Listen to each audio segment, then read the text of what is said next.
नमस्कार दोस्तों, स्वागत है आपका मेरे YouTube चैनल पुस्तक रिव्यू में और मैं हूं आपका दोस्त राजेश गुप्ता। दोस्तों, आपने जब भी किसी सिविल सर्विसेज में सफल व्यक्ति से बात की होगी तो उसने आपको सजेस्ट किया होगा कि आप NCERT पढ़ें, कक्षा 6 से 12 की NCERT पढ़ें, क्योंकि उन सब का मानना ये है कि हमें पहले सब्जेक्ट की बेसिक नॉलेज होनी चाहिए। और दोस्तों, अगर 6 से 12 तक की NCERT को आप कवर करेंगे और उनको एक जगह इकट्ठा करेंगे तो आप देखेंगे कि एक बोरे भर के किताबें हो जाएंगी। अगर आप सारे सब्जेक्ट की किताबें इकट्ठी करें 6 से 12 तक की तो एक बड़ा बोरा भर के किताबें हो जाएंगी। तो दोस्तों, इतनी सारी बुक्स को पढ़ पाना आज के टाइम में थोड़ा सा मुश्किल काम है, क्योंकि हमारी ग्रेस्पिंग पावर अब उतनी नहीं रह गई है कि हम बहुत ज़्यादा पढ़ सकें। हमें ऑनलाइन पढ़ने की आदत हो गई है कुछ कुछ, तो इसलिए बुक्स पे फोकस थोड़ा सा कम रह गया है हमारा। तो दोस्तों, इसलिए ये बुक जो मैं आज आपको रिव्यू के लिए लेके आया हूँ वो है संक्षिप्त इतिहास NCERT सार कक्षा 6 से 12 की किताबों का। दोस्तों, इसमें इतिहास के तीनों खंडों प्राचीन, मध्यकालीन और आधुनिक का बेसिक मटेरियल दिया है।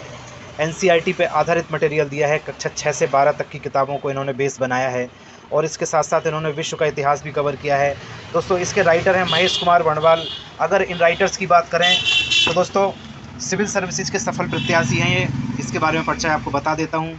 लेखक सिविल सेवा परीक्षा 1997 के सफल प्रत्याशी हैं एवं वर्तमान समय में पांडिचेरी पुलिस सेवा में SSP के पद पर कार्यरत हैं। लेखक को दिल्ली के प्रतिष्ठित सिविल सेवा संस्थानों में 15 वर्षों से अधिक समय तक समान अध्ययन एवं साक्षात्कार हेतु सफल मार्गदर्शन देने का अनुभव रहा है। नवीन संस्करण संक्षिप्त इतिहास में अध्ययन सामग्री को पाठ्यक्रम में निरंतर आ रहे बदलाव के परिप्रेक्ष्य में अधिक अद्यतन, सुग्राह्य व परीक्षा उपयोगी बनाने का हर संभव प्रयास किया गया है, ताकि कठिन परिश्रम करने वाले सभी अभ्यर्थी इससे अधिकतम लाभ उठा सकें। तो दोस्तों, ये था लेखक का परिचय। तो दोस्तों, ये एक सफल प्रत्याशी रहे हैं और इस टाइम पांडिचेरी पुलिस सेवा में SSP के पद पे हैं। तो दोस्तों, एक सफल प्रत्याशी को ये पता होता है कि किस तरह की दिक्कतें उसने फेस करी हैं अपनी तैयारी के दौरान। तो इन्होंने इस ज़रूरत को समझा लोगों की और एक ऐसी बुक ये लेके इन्होंने इस तरह की एक बुक लिखी है कि जो आपके लिए बहुत ही सहयोगी साबित होगी। बेसिक मटेरियल आपको बहुत अच्छा इसमें मिल पाएगा। और दोस्तों, ये सभी एग्ज़ामों के लिए IAS, PCS, UGC net, JRF, bank छोड़ के बाकी रेलवे, SSC और दूसरे एग्ज़ाम जिनमें आपका जनरल स्टडी और जनरल नॉलेज का पोर्शन आता है, उसके लिए बहुत उपयोगी है। तो दोस्तों, देख लेते हैं इसका कंटेंट कि क्या दिया है इसके अंदर। दोस्तों, इसमें लगभग 50 चैप्टर में प्राचीन, मध्यकालीन और आधुनिक इतिहास कवर किया गया है और लगभग 10 चैप्टर में इन्होंने विश्व का इतिहास कवर किया है। तो दोस्तों, सबसे पहले इतिहास एक परिचय, उसके बाद प्राचीन भारत के अंदर ऐतिहासिक स्रोत और उसके अंतर्गत जो टॉपिक हैं वो पुरातात्विक स्रोत, सिक्के, अभिलेख, साहित्यिक स्रोत और विदेशी विवरण। दूसरा चैप्टर है प्रस्तर युग, आदिम मानव। इसके अंतर्गत जो इन्होंने टॉपिक कवर किए हैं वो है मानव की उत्पत्ति और विकास, पुरा पाषाण युग, मध्य पाषाण युग, नव पाषाण युग। इसके बाद है दोस्तों ताम्र पाषाण कृषक संस्कृतियाँ। इसके अंतर्गत जो कवरेज इन्होंने दी है वो है ताम्र पाषाण युग की बस्तियाँ, ताम्र पाषाण अवस्था का महत्व, दक्षिण भारत, लौह युग, महापाषाण युगीन संस्कृतियाँ और समाधान विधियाँ। इसके बाद दोस्तों हड़प्पा संस्कृति पे आ गए हैं, कांस्य युगीन सभ्यता पे। तो इसके अंतर्गत इन्होंने जो कवर किया है वो भौगोलिक विस्तार, काल निर्धारण, हड़प्पा के 4 भौगोलिक स्थल, नगर योजना एवं संरचना, कृषि, पशुपालन, शिल्प और तकनीकी ज्ञान, व्यापार, राजनीतिक संगठन, सामाजिक जीवन, धार्मिक प्रथाएं, सिंधु घाटी के पुरुष देवता, हड़प्पाई लिप, मापतौल, मृदभांड, मुहरें, प्रतिमाएं, मृद मूर्तियाँ, अंतिम संस्कार, उद्भव, उत्थान और अवसान, हड़प्पा संस्कृति की नागरिकोत्तर अवस्था। इसके बाद दोस्तों इन्होंने ऋग्वैदिक काल को कवर किया है। तो इसमें मूल निवास स्थान और पहचान, आरण्यक, उपनिषद, जनजातीय संघर्ष, भौतिक जीवन, जनजातीय राज्य व्यवस्था, कबीला और परिवार, सामाजिक वर्गीकरण, ऋग्वैदिक देवता। इसके बाद दोस्तों इन्होंने कवर किया है उत्तर वैदिक काल को, तो राज्य और वर्ण व्यवस्था की ओर। इसके अंतर्गत जो टॉपिक इन्होंने कवर किए हैं वो है उत्तर वैदिक काल में आर्यों का विस्तार, वेदांग सूत्र, उत्तर वैदिक अर्थव्यवस्था, राजनीतिक संगठन, सामाजिक संगठन, दास प्रथा, सती प्रथा, आश्रम व्यवस्था, देवता अनुष्ठान एवं दर्शन। इसके बाद दोस्तों इन्होंने जैन और बौद्ध धर्म कवर किया है। तो इसके अंतर्गत जो टॉपिक कवर किए हैं वो हैं उद्भव के कारण, वर्धमान महावीर और जैन संप्रदाय, जैन धर्म के सिद्धांत, जैन धर्म का योगदान, गौतम बुद्ध और बौद्ध धर्म के सिद्धांत, बौद्ध धर्म के ह्रास के कारण, भागवत धर्म, श्रीमद्भागवत गीता। इसके बाद दोस्तों इन्होंने जो कवर किया है वो है महाजनपद और मगध साम्राज्य, इसके अंतर्गत महाजनपद, बुद्धकालीन प्रमुख गणराज्य, मगध साम्राज्य की स्थापना और विस्तार, हर्यक वंश, शिशुनाग वंश, नंद वंश, मगध की सफलता के कारण। इसके बाद दोस्तों अगला चैप्टर इन्होंने दिया है ईरानी और मकदूनियाई आक्रमण। तो इसके अंतर्गत ईरानी आक्रमण और सिकंदर का। अगला चैप्टर है मौर्य युग, और मौर्य युग के अंतर्गत इन्होंने कवर किया है चंद्रगुप्त मौर्य प्रशासनिक संगठन, बिंदुसार, अशोक के अभिलेख, मौर्य शासन का महत्व, मौर्य प्रशासन, मुद्रा प्रणाली, वास्तुकला, अशोक स्तंभ, लोक कला, भौतिक संस्कृति का विस्तार और राज्य पद्धति, मौर्य साम्राज्य के पतन के कारण। 11वां चैप्टर है मध्य एशिया से संपर्क और उनके परिणाम। तो इसमें शुंग वंश, कण्व वंश, हिंद यूनानी, शक, हिंद पार्थियाई, कुषाण, मध्य एशिया के से संपर्क के प्रभाव, राज्य व्यवस्था, धार्मिक विकास, बौद्ध महायान संप्रदाय का उद्भव, कला की गांधार और मथुरा शैली, साहित्य एवं विद्या, विज्ञान एवं प्रौद्योगिकी, मौर्योत्तर युग, विदेशी व्यापार, मुद्रा अर्थव्यवस्था। इसके बाद दोस्तों सातवाहन युग के अंतर्गत इन्होंने कवर किया है राजनीतिक इतिहास, भौतिक पहलू, संस्कृति के पहलू, सामाजिक संगठन, प्रशासनिक ढांचा, धर्म, भाषा। 13वां चैप्टर है सुदूर दक्षिण में इतिहास का आरंभ, महापाषाणिक राज्य का बनना और सभ्यता का उद्भव, 3 आरंभिक राज्य, पांड्य राजवंश, चोल राजवंश, चेर राजवंश, सामाजिक वर्गों का उदय।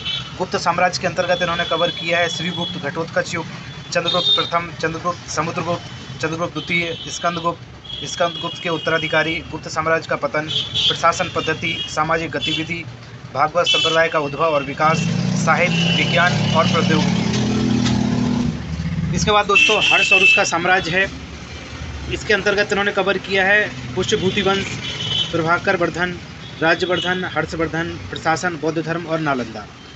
दक्कन और दक्षिण भारत के राज्य, इसके अंतर्गत इन्होंने कवर किया है वाकाटक राजवंश, कल्याणी के चालुक्य राजवंश, पल्लव राजवंश, पल्लव चालुक्य संघर्ष, मंदिर, सामाजिक ढांचा, ग्रामीण विस्तार, किसानों पर कर भार।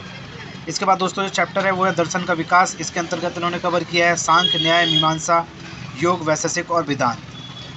इसके बाद दोस्तों मध्यकालीन भारत आ जाता है। ये मध्यकालीन भारत के अंतर्गत इन्होंने उत्तर भारत, 3 साम्राज्यों का काल, पाल, प्रतिहार और राष्ट्रकूट कवर किए हैं। इसके बाद चोल साम्राज्य, संघर्ष का युग, दिल्ली सल्तनत आ गया। इसके बाद दिल्ली सल्तनत के बाद दोस्तों दिल्ली सल्तनत के अंतर्गत इन्होंने जो टॉपिक कवर किए हैं वो है गुलाम वंश, कुतुबुद्दीन ऐबक, आराम शाह, इल्तुतमिश, रुकनुद्दीन फिरोज शाह, रजिया, मुइजुद्दीन बराम शाह, अलाउद्दीन मसूद शाह, नसीरुद्दीन महमूद और बलबन, कैकुबाद और क्यूमर्स।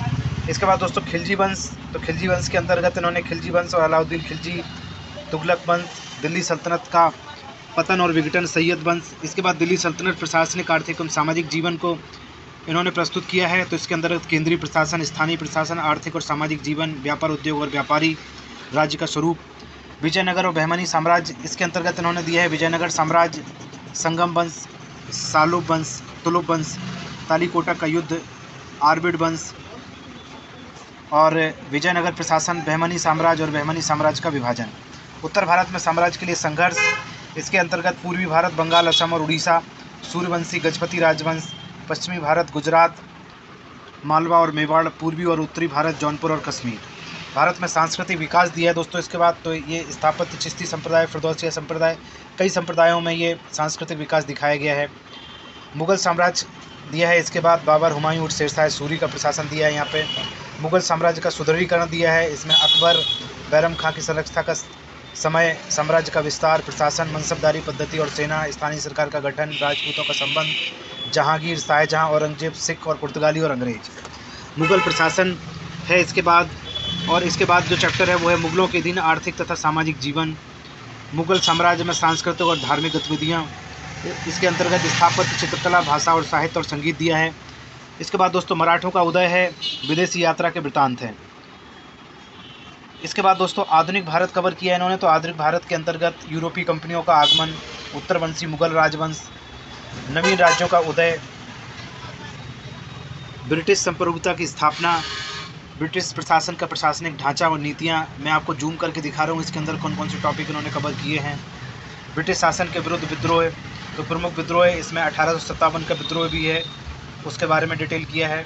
1857 ईस्वी के बाद भारत में ब्रिटिश नीतियाँ और प्रशासन और आर्थिक जीवन में परिवर्तन, इस तरह से धार्मिक तथा सामाजिक सुधार आंदोलन और सांस्कृतिक जागृति, भारतीय राष्ट्रवाद का उदय, भारतीय राष्ट्रीय कांग्रेस, स्वराज्य के लिए संघर्ष, महात्मा गांधी, राष्ट्रीय आंदोलन, स्वतंत्र भारत और विविध।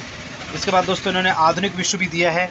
तो ये आपका भारतीय इतिहास आपके कई एग्ज़ामों में आता, तो यहीं तक आपके ये काम का है। अगर आप विश्व भी कवर करना चाहते हैं तो आधुनिक विश्व के अंतर्गत इन्होंने जो कवरेज दी है इसमें वो है पुनर्जागरण, धर्म सुधार आंदोलन, नए देशों की खोज और व्यापार, पूंजीवाद और औद्योगिक क्रांति, अमेरिकी क्रांति, फ्रांस की क्रांति, प्रथम विश्व युद्ध, रूसी क्रांति, दो विश्व युद्धों के बीच की दुनिया, संयुक्त राज्य अमेरिका, सोवियत संघ तथा जापान, यूरोपीय परिदृश्य, द्वितीय विश्व युद्ध, और इसके बाद ये वस्तुनिष्ठ प्रश्न दिए हैं दोस्तों।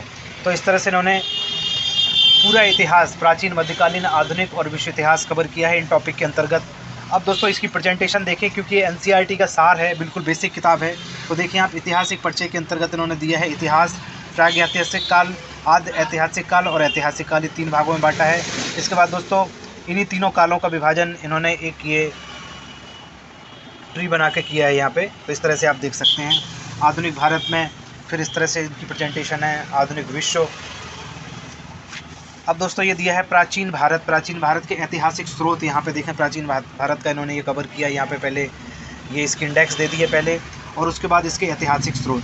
तो दोस्तों देखें, अब ये मटेरियल आप देख सकते हैं यहाँ पे, ये बिल्कुल एनसीईआरटी फैक्ट है। ये देखें, जो एनसीईआरटी आप अंडरलाइन करते हैं, मेन पॉइंट को आप हाईलाइट कर देते हैं, ये सारे वही निकाल के दिए हैं एनसीईआरटी का सार। बिल्कुल देखें आप, रेडियो कार्बन डेटिंग विधि से पता चल रहा है कि राजस्थान और कश्मीर में कृषि का प्रचलन लगभग 7000 से 6000 ईसा पूर्व में भी था। इस तरह से दोस्तों सिक्के, अभिलेख, ये पुरातत्व स्रोत हैं ये इतिहास के। तो सिक्के दिए हैं, अभिलेख के बारे में दिया है। इस तरह से दोस्तों ये प्राचीन भारत के स्रोत में साहित्यिक साक्ष्य, विदेशी यात्रा विवरण, पुरातत्विक साक्ष्य, इस तरह से दिया। अभिलेखों में प्रयुक्त लिपियाँ, प्रमुख अभिलेख व शासक। इस तरह से दोस्तों ये देखें, ये पॉइंट वाइज इन्होंने इस तरह से दिया है बेसिक मटेरियल। तो दोस्तों इस बुक की पूरी कवरेज इसी तरह की, जगह जगह इन्होंने इस तरह के मैप भी दिए हैं, आप मैप से भी समझ सकते हैं। तो मानचित्रों का भी प्रयोग इन्होंने सभी जगह किया है। प्रस्तर युग में आदिम मानव में ये इस तरह का दिया है, आदि मानव का मूल स्थान। तो ये दोस्तों यहाँ पे आप देख सकते हैं। इसी तरह से इन्होंने पूरा पाषाणकालीन स्थल भी दिए हैं इस तरह से मैप बना के। तो दोस्तों प्रेजेंटेशन बहुत बढ़िया है, और जो बेसिक किताब की एक जो खासियत होती है वो पूरी खासियत लेके चल रही है। बिल्कुल बेसिक आपको सब कुछ समझाया जा रहा है इसमें, through maps, through points, through इस तरह के देखें आप, ये इस तरह के स्टेप बाय स्टेप बना के सब देखें आप, 9 पाषाणकालीन स्थल। तो इस तरह से आप देख सकते हैं ये। इसके बाद दोस्तों ये पूरी बुक में इसी तरह से आप देखें तो मटेरियल दिया है इस तरह से। ये गुप्त साम्राज्य के बारे में जैसे दिया है, तो ये गुप्त साम्राज्य का पूरे मैप पे दिखाया हुआ है आपको। आप इसको जूम करके दिखाता हूँ तो ये पता चल जाएगा आपको कि किस तरह से दिखाया है, ये देखिए। तो दोस्तों इसी तरह से पूरी बुक में प्रेजेंटेशन बहुत ही बेसिक टाइप की प्रेजेंटेशन है। शेरशाह सूरी का साम्राज्य दिखाया है, 1540 से 1545 के बीच में शेरशाह सूरी ने जो राज किया है उसका यहाँ पे साम्राज्य दिखाया है। तो ये देख सकते हैं आप इस तरह से। तो दोस्तों बेसिक किताबों में बहुत बढ़िया किताब, राइटर महेश कुमार बंडवाल। और अगर इसके मूल्य की बात करें तो ये 425 रुपये इसका MRP है। तो दोस्तों इसी तरह की नई बुक्स के रिव्यू मैं आपके लिए लेके आता रहूँगा। आप मेरे चैनल को सब्सक्राइब करें, लाइक करें और कमेंट्स करें। बहुत बहुत धन्यवाद दोस्तों।